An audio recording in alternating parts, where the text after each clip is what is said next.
Tankers, welcome back to my videos. I am Jules Blitz, and today I'm going over the EZ-E3, I call it. It's a very nice tank, and I feel that it doesn't have as much love and attention as it deserves in World of Tanks Blitz.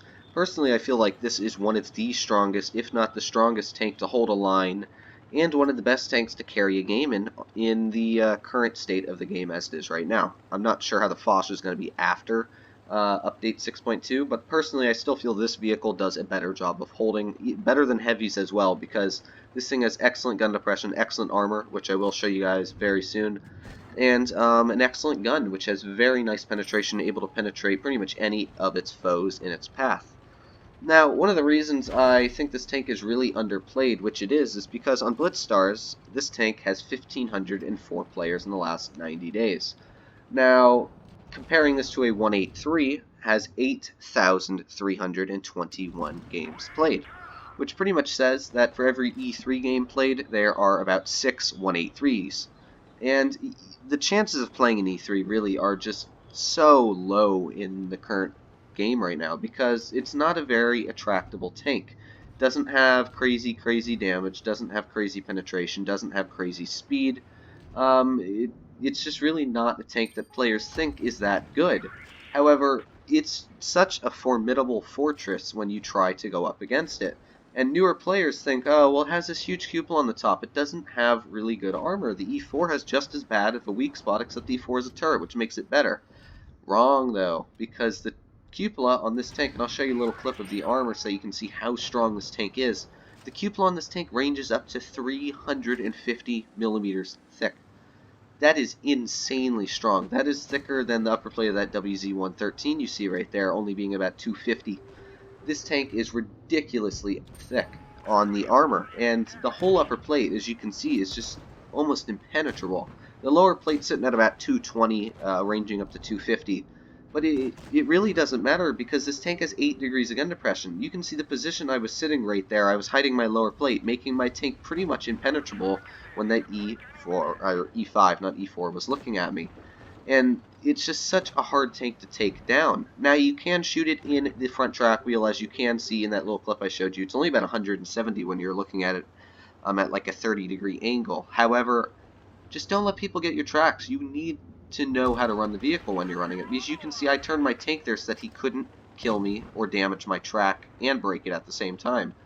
I made it so that he only broke the track, and you saw I managed to swivel the tank into the shell perfectly like that.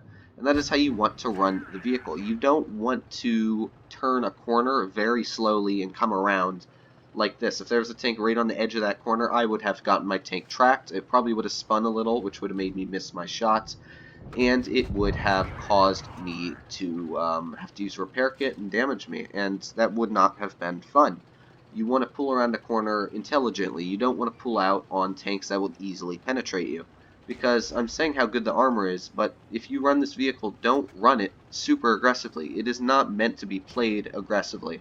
It's meant to be played passive-aggressive, because this vehicle can be easily taken out. Its sides are only about 160 thick, and the rear of this vehicle being about 38, which makes it a very easy target to get behind, especially because it has its slow traverse speed.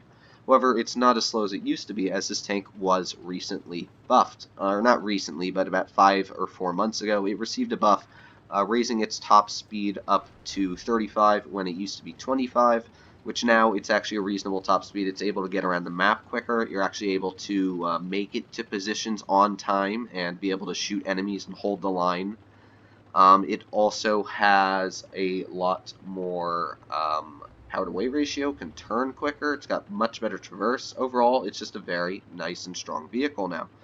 And it has a reasonable amount of hit points. However, I actually am running the armor buff on this tank, because 20% of 400, what is that, 500 almost, 480? That's very hard to penetrate, which makes this tank even stronger. That lower plate at 220 is now sitting at about 240 to penetrate, which is still very hard to penetrate.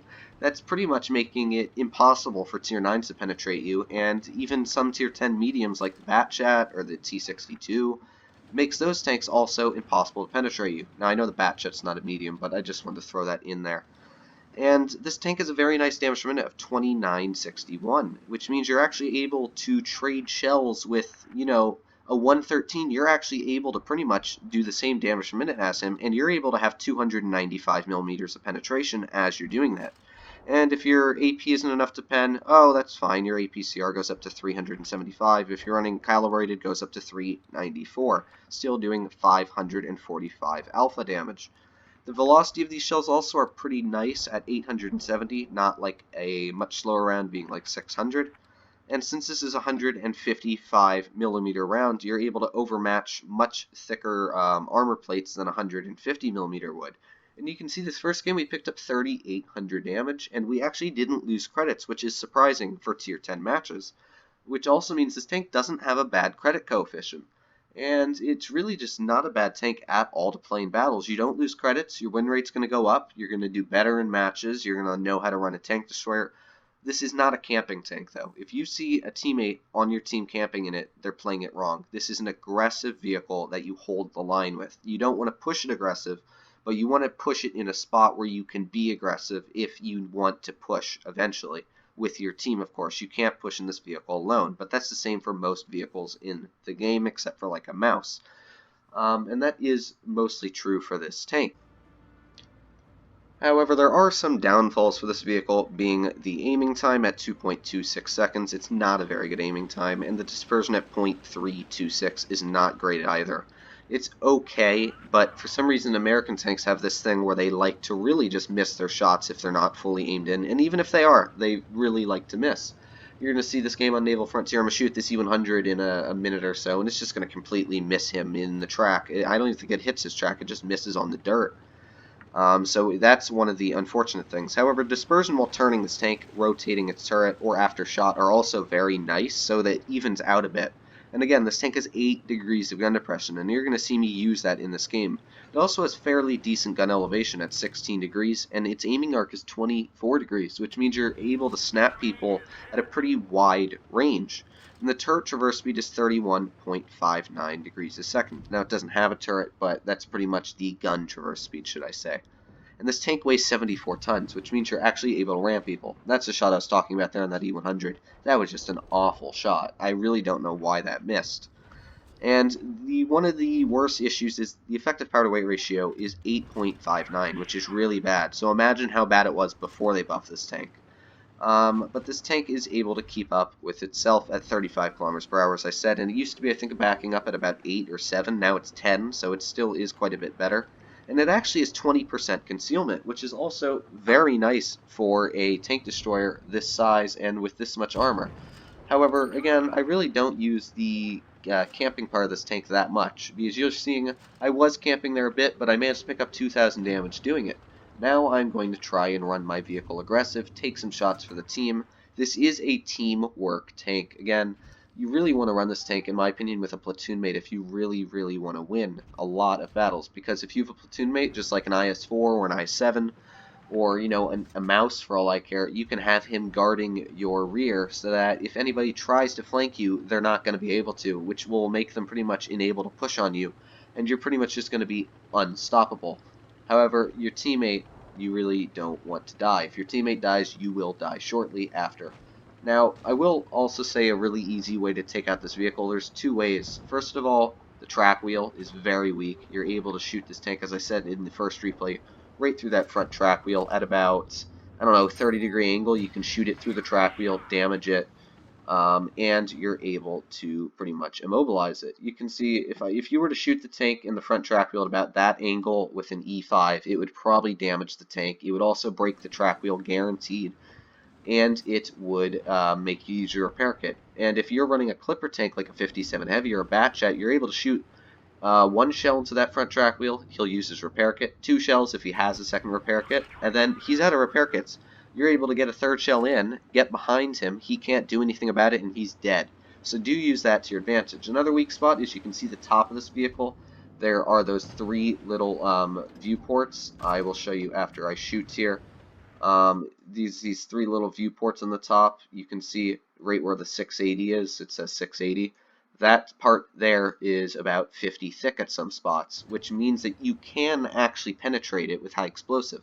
I remember I was playing in E4 and I didn't know about that spot. I did know you could shoot high explosive at it and do quite a bit more damage than any other part on the tank because it's a little weaker. But I shot it with a high explosive and I ended up taking off 1,000 there. And I was like, what? So that is one big advice. If you cannot penetrate this tank and it's in a hull down position, just shoot that part with HE. It'll probably still take off, I don't know, 50% of the average damage of your vehicle. So if I'm running this tank and I were to shoot another one with my high explosive, I'd still probably take 400, 500 off, which is really nice to know because it will have a very hard time penetrating you if you're not showing your weak parts of your hull to shoot him. But really, I just wanted to give this tank a little love, show you guys that it's actually a very good tank at doing the job. 4,400 damage this game, 680 blocked, and by the way, that was a Jagdpanzer round, heat round that we blocked. That's over 400 millimeters of penetration. It's just a very tough tank to pen. Again, you can see we managed to come positive on credits even without premium. It's just such a good tank in my opinion, and I really would suggest you guys to get down this line. I still think the Foch is a more fun vehicle to run. It's got very similar armor on the front, actually, about 300 thick on the Foch. But I also really would say to go down this line because the Foch, I don't win as many games as I do in this tank because this tank's able to hold a line. If you're going to be pushed on with a Foch and you have two tanks or any medium that gets behind you, unlike if you are running the E3 where you can actually have teammates around you, I run the Foch so aggressive I don't have teammates that are able to cover me. If I screw up, I am screwed. This tank, you're slower, so you don't usually get yourself in situations where you would get yourself killed. And it's a little bit more accurate, and it's got better aiming arc, and it's just a very different play style. However, I hope you guys did enjoy this video. As always, make sure to leave a like, subscribe, and I'm going to leave my Discord in the description down below. Thanks for watching.